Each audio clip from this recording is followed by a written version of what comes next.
सिर पे मुकुट है, ऊपर श्वेत छत्र है, बहुत बड़ा गुम्बद है, सुंदर तेज पुंज का बना हुआ। जैसे ये पिल्लर खड़े हैं, ये पिल्लर लोहे के हैं, वो तेज पुंज के एक ही तत्व से बनता हुआ सब कुछ। और बहुत तेजों में पृथ्वी है, सतलोक एक पृथ्वी है। और ये बताओ नूर ही नूर है, प्रकाश ही प्रकाश है, चेतन ही चेतन है, और कुछ है नहीं। वहाँ सब बाग बगीचे हैं, सफेद कलर के हैं, सुंदर लदपद मेवा से रहते हैं, फलों से लदपद रहते हैं, सदा बहार हैं।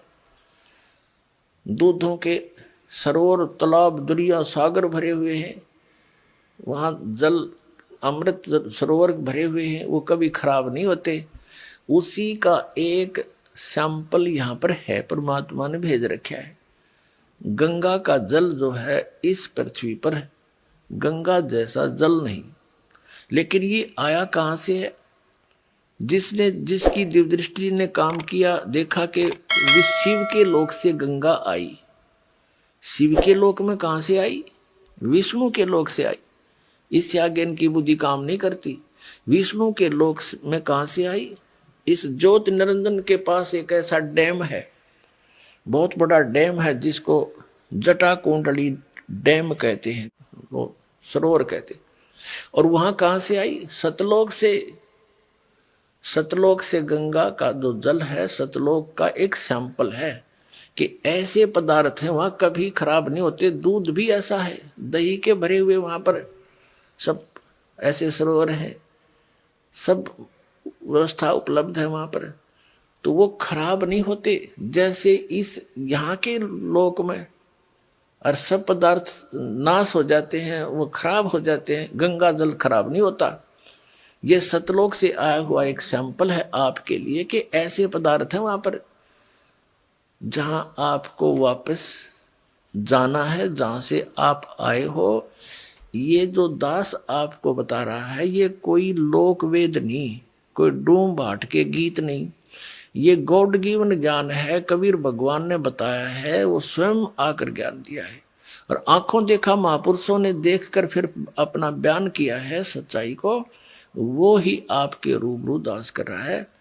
इसने कति ऐसा मान लेना, बिल्कुल फाइनल समझ लेना, इसमें अगरम मगरम की जगह मत छोड़ रखना।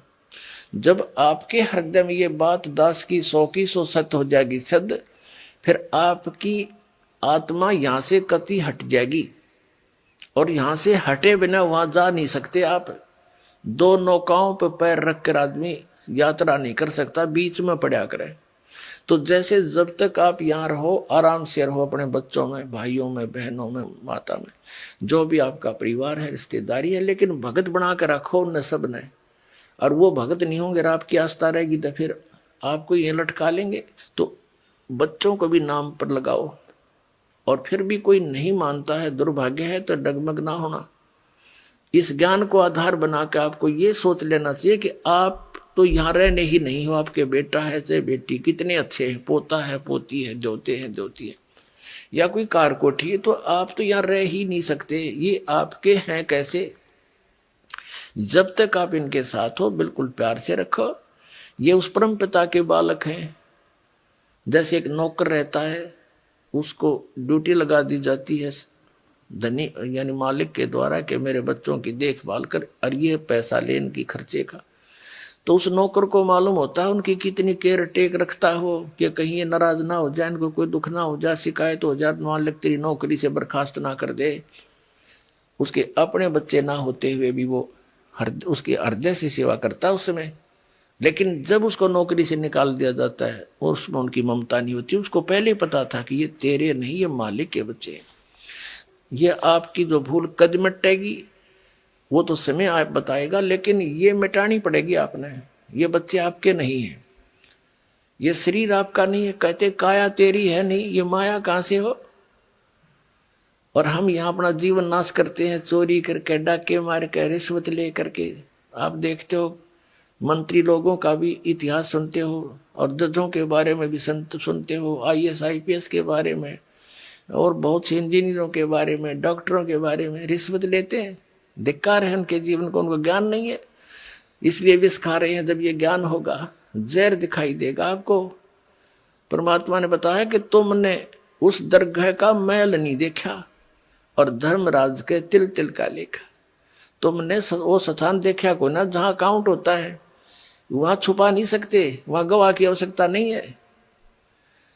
आप जो भी कर्म करते हो आपके अंतःकरण में वो फिल्म की तरह गुप्त चित्र अंदर अंकित होते हैं और इसकी एक कॉपी धर्मराज के दरबार में ऑटोमेटिक डेली चली जाती है। जब आप वहां जाओगे आपकी आरडिक्स वहां तैयार पाओगी और ला के कंप्यूटर में और आपको खड़ा कर देंगे सामने, अब देख तेरे कुक्रम और सुक्रम। वहां पूछने वहां ना करने की आवश्यकता कोई नहीं, इसने झूठ बोलने का समय ना मिल रहा है, अगमने ऐसा ना करे। वो तो करता दिखा है फिल्म में, जो आदमी कर रहा है सारे काम वो कैसे कहेगा हमने ना करे, नीची गर्दन कर लेता है। कहते तुमने उस दरगाह का मैल नहीं देखा और धर्मराज के तिल तिल का लेखा, एक एक तिल का। चिट्टी पायल बाजे पैर साहेब सुनता है सब लहर। यदि हम सोच भी गलत करते हैं किसी के बारे में वो भी अंकित होती है। हम सोच भी अच्छी बनाते हैं, भला करने की ना कर सकते हैं, दान करने की सोच करते हैं नहीं कर पाते हैं, उसकी भी राहत आपको मिलती है, वो भी गुड अकाउंट में होता है। और करना तो पड़ेगा ही पड़ेगा, लेकिन सोच अच्छी है वो भी अच्छा अकाउंट है। और सोच बुरी रखते हो, किसी के बुरा करना चाहते हो तो वह भी लिखी पाओगी आपकी। तो परमात्मा कहते तुम इसलिए यहां गलती करके फंसे रहते हो, तुमने उस परमात्मा के न्याय स्थल को देखा नहीं है जहां पर एक एक नए पैसे का अकाउंट आपने पूरा करना पड़ेगा। जो किसी का बुरा किया है, किसी का लिया है, दिया है, वह पूरा करना पड़ेगा तुमने। तो उसके लिए अब हम आपको एक परंपरा बताते हैं। ये ना समझना कि ये नियम सख्त है, ये बहुत आसान नियम बना दिया आपके। किसी से पैसे लेते हो फिर उसका देना पड़ेगा, ये कोई बालकों का खेल है।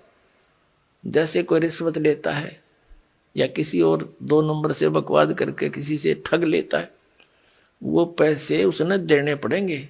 इसमें ना किसी और जन्म में वो दामाद बन के ले जाएगा और खुश होकर देने पड़ेंगे और कई गुना हो जाएंगे तब तक।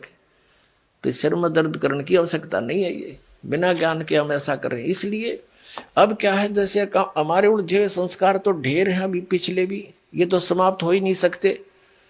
यदि ये विधान हम माने इन अज्ञानियों का कि प्रारब्ध कर्म और संचित कर्म जितने भी हैं ये तो भोगने ही पड़ते हैं, और फिर मोक्ष कैसे होगा, अंत कैसे होगा, ये हमारा आपस का संस्कार अंत नहीं होगा तब तक हम मुक्त नहीं हो सकते, फ्री नहीं हो सकते।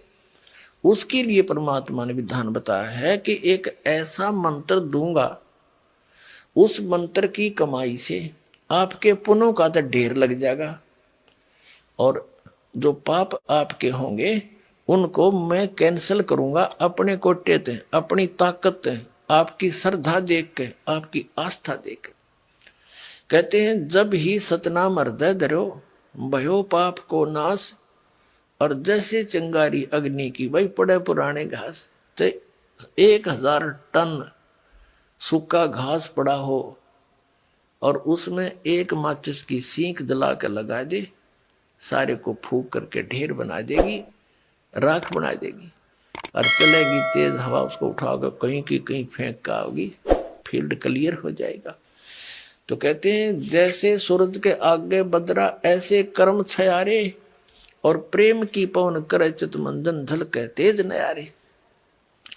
आत्मा और परमात्मा के बीच में आपके इन पाप कर्मों का के बादल छा गए, इनको प्रेम की पवन और करे चित मंजन झलके तेज नयारे। जैसे सूरज के आगे बादल ऐसे कर्म छयारे, और प्रेम की पवन करे चित मंजन फिर झलके तेज नयारे। एक मंत्र दिया जाएगा आपको, आपके पापों का नाश करेगा।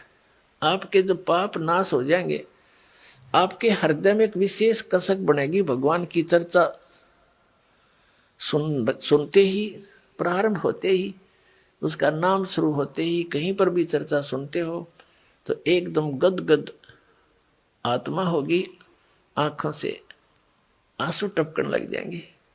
तो वो प्रेम की पवन है, प्रेम की हवा चल पड़ी। और फिर वो साफ कर देगी आपके सब दुर्गुणों को, और संचित अपराध है उनको भी, और प्रारब्ध वाले कर्मों को भी ये मंत्र नाश करेगा।